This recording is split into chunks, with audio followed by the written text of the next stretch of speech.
It is a consequence of the appalling, baseless rhetoric, slander, blood libels, criticisms that are levied against the state of Israel. He is not seeking at this stage, according to his own words, to bring about an end to this war. It's the Islamification of those countries. There is an influx of an Islamic population that is increasing at a very rapid pace. Israel's decision whether to strike or not to strike will come down to one thing.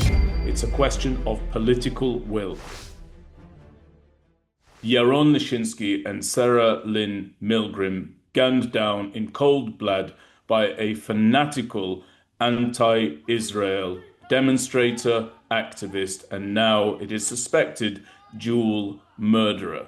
And it is a consequence of the appalling, baseless rhetoric, slander, blood libels, criticisms that are levied against the state of Israel, the people of Israel, the defense force of the state of Israel, when it comes to all of us doing that which any other nation would do, namely protecting our land from enemies beyond our borders who stormed those borders in order to kill our innocents, murder our men, women, and children, kidnap our elderly and our infirm, and who currently hold them, some of them still, in captivity as hostages inside the Gaza Strip. While I absolutely lay the responsibility for this terrible terrorist attack against innocent Jews at the feet of the perpetrator, there is much work that the American Jewish community is yet to undertake in order to harden and secure its facilities against precisely these types of attacks. Recently, I went to pray in a synagogue in the United States of America. I was unknown to that synagogue. I was not a regular attendee of that community. I walked in, nobody knew me. I had never been there before, and I asked a security guard stationed at the front of that synagogue to please tell me where the main sanctuary was. That security guard was a hired gun, nothing more, nothing less. He didn't know the community. He didn't know whether or not I belonged in the community, and he very promptly, with his gun holstered at his side, welcomed me into the synagogue, walked me to the main sanctuary, opened the door of the main sanctuary in which hundreds of Jews were sitting, and then said, "Here you are, sir, enjoy your prayer service." Take a leaf out of the credo of the state of Israel. That credo states very, very clearly, we defend ourselves by ourselves. We do not outsource our security to any third party, including our best friends. So must be done by the American Jewish community. You can hire a guard if you want to, but that guard must always be accompanied by a member of the Jewish community who knows who should and should not be in any given Jewish facility, and who has the understanding and the institutional knowledge to stop those who are approaching a venue when they should not be proximate to that venue. Start, please, to defend yourselves by yourselves. I'm not talking about vigilantism. I'm talking about common sense steps that you can and must take in order to prevent a future tragedy. He remains absolutely dedicated to bringing all of the hostages home, saying that he will bring every single one of those hostages back to Israel. He also expressed that he was going to ensure that any ceasefire would only be a temporary ceasefire in order to facilitate the release of the hostages, and that he has no interest in bringing about a cessation to this conflict until the following is achieved. Number one, that at the end of Operation Gideon's Chariots, the entirety of the Gaza Strip will be under the security control of the state of Israel. Number two, that all of the hostages have been returned. Number three, that Hamas is disarmed of its weapons and that it completely relinquishes power inside the Gaza Strip. He also said that a requirement for the end of this war would be that the remainder of the Hamas leadership is deported from the Gaza Strip, such as there may or may not be survivors of that leadership of Hamas. And he also said that the entirety of the Gaza Strip must be disarmed. Most importantly, most significantly, in my mind, he expressed that the government of the State of Israel is implementing the Trump plan for the Gaza Strip, meaning that those Gazans, as the Prime Minister put it, who wish to leave the Gaza Strip will be allowed to leave the Gaza Strip, and that the State of Israel will positively facilitate any such will among the Gazan people. I think that the lesson from October 7th was very, very clear.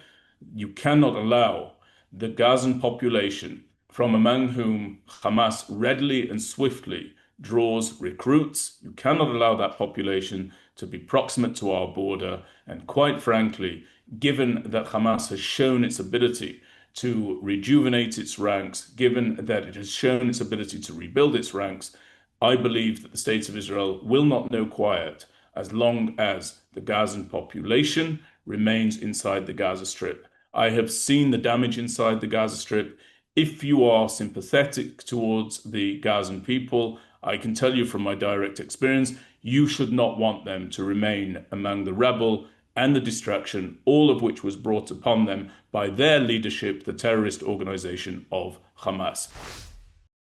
By signifying his determination to bring a complete end to the regime of Hamas, he is bringing about the termination of what I call the Gaza Hokey Cokey, something that we have seen here in Israel taking place since at least 2008-2009, during the events of Operation Cast, at that time led by Prime Minister Ehud Olmert. This idea that the Israel Defense Forces can sort of have 1 foot in Gaza, 1 foot out of Gaza, 1 foot back in and 1 foot back out has proven to be utterly, utterly flawed. It's a policy, incidentally, that traversed various premierships, the premiership of Ehud Olmert, as I mentioned, the premiership of Benjamin Netanyahu, the premiership of Naftali Bennett, and the premiership of Yair Lapid. All of those administrations have cleaved to the Gaza Hokey Cokey. It's now time to bring it to a close.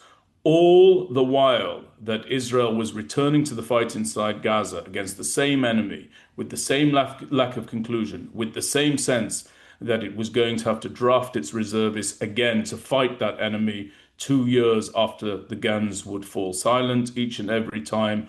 All that while, as Israel was unclear about its goals, Hamas was very, very clear about its aims regarding Israel, namely the complete destruction not only of the state, but also the elimination of Jewish people everywhere. It's time to end this enemy. It's time to end this war. And I applaud the Prime Minister for saying that that remains one of his central goals. And it is for that reason that I am very, very swift to endorse and support any efforts that are aimed at bringing about the implementation of the Trump Gaza plan. It is the only reasonable plan on the table, as the Prime Minister stated. I support it, and I believe that once implemented, the vast majority of Israelis will support it as well. But it's for the Prime Minister to convince us that it is actually going to come to pass. Let me be very clear to everybody about why this criticism is forthcoming from France, from Britain, from Canada. It's because of the I word. People talk in the domestic political sphere of those three countries about the challenge of immigration.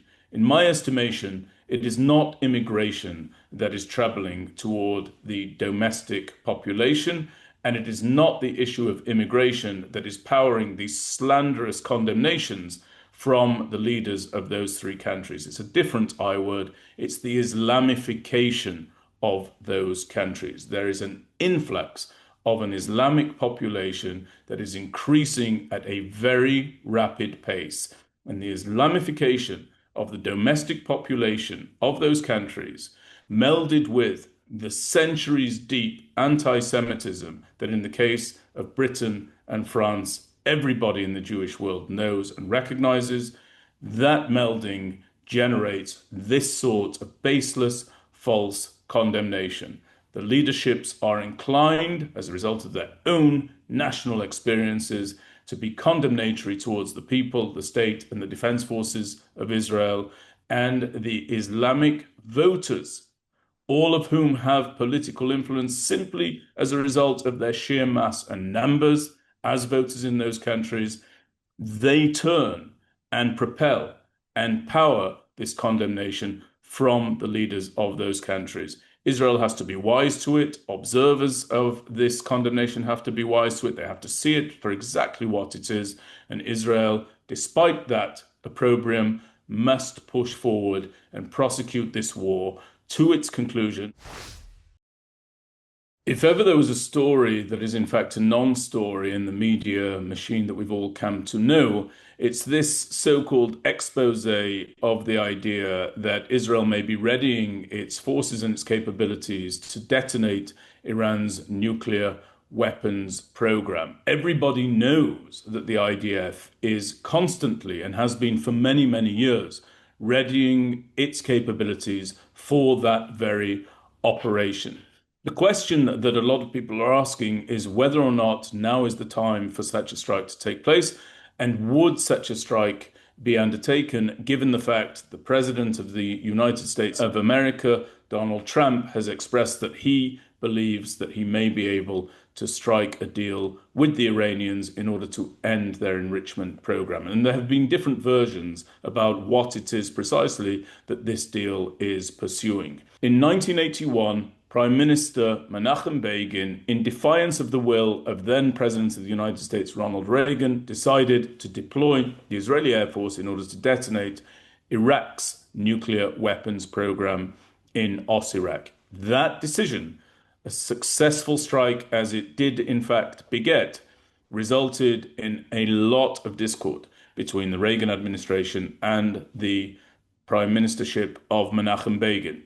But the alliance between Israel and the United States of America was rapidly repaired and moved on, and in fact went from strength to strength. In 2007, Prime Minister Ehud Olmert made the decision to detonate Syrian's nuclear weapons program inside southern Syria against the will of then President George W. Bush, whom Olmert had visited personally and beseeched to take action against this nuclear weapons facility, a request from which President Bush demurred. Prime Minister Olmert dismissed that idea, didn't speak about it too much, didn't talk about it too much, didn't take the matter for the litigation of the general public, and he struck that nuclear weapons facility inside southern Syria, destroying it completely, and the much feared Syrian retaliation against such a strike never emerged. I believe that the very same should be the case here with regard to Iran's nuclear weapons program. I believe that Israel's decision whether to strike or not to strike will come down to one thing. It's a question of political will. Does our leadership here in the State of Israel have the requisite political will in order to go forward, to destroy and to eliminate completely Iran's nuclear weapons program?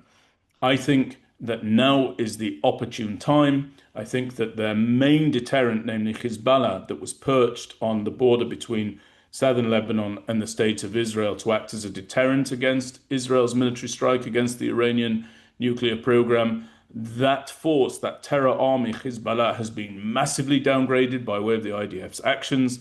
I think that the other proxy of Iran, namely Hamas, is in the process of being massively downgraded by way of our ongoing war inside the Gaza Strip. Now, in my opinion, is the time to strike. The need is there. It has been there for decades at this stage, but I don't think the opportunity has ever been greater. And I believe that Israel has a sovereign duty to do that which it must in order to defend its future and its viability on the world stage, its place among the nations. So whether with agreement from Donald Trump or disagreement from Donald Trump, there is consensus here in Israel that Iran must not have a nuclear weapons program.